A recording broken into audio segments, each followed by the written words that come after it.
How to change to private account on Instagram. Hello everyone, this is Max. Welcome back to another tutorial video. So let's dive right in without wasting any time. First of all, open up Instagram and sign in into your account. After signing in, at the bottom right corner, tap on your profile. Now at the top right corner, you will find three lines. Tap on it to open up settings. Now on the settings page, scroll down.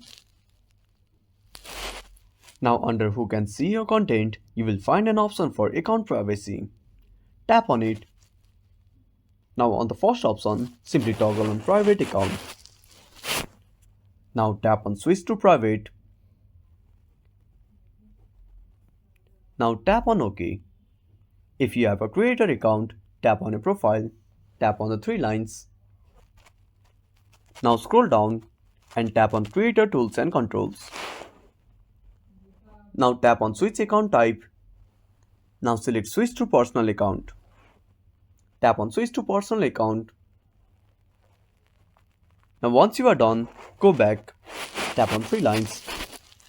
Now scroll down and tap on account privacy and toggle private account. Tap on switch to private and that's it. Thanks for watching. Make sure to subscribe our channel and hit the bell icon. See you in the next video.